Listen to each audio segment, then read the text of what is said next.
Сәлем достар, бүгін сіздермен бірге бір лайфхакпен бөліскелі отырмын. Үнемі үлкен дастарханнан кейін бауырсақтар қалып қояды, ал олар қалып қойса, дәмсіз болып қатып қалады. Мен бұл мәселені шешудің бір амалын таптым. Бізге керек заттар: қажет мөлшерде бауырсақ, мен 4 алдым. Одан кейін колбаса, сыр керек және осындай кетчуп керек. Бауырсақты алып, ортасынан 2-ге бөлеміз.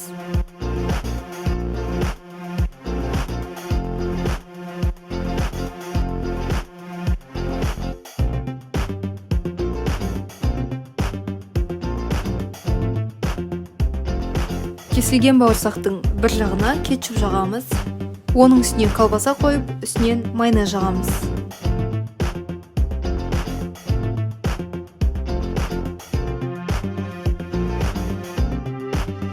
Соңғы этап сыр қоямыз.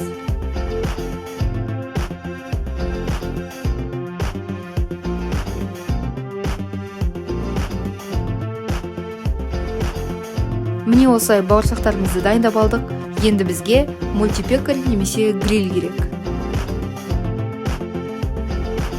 Менде мультипекарь. Алдын ала сливочный масса жағып, қыздырып аламыз.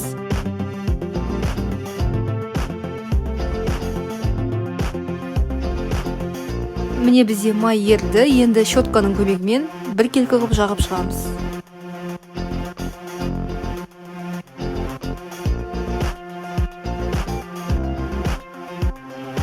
Жасыл түс жанған кезде мультипекарь толық қызды деген сөз. Міне енді толықтай қызды. Енді бауырсақтарды саламыз. Бетін жауып, 4 минутқа таймер қоямыз.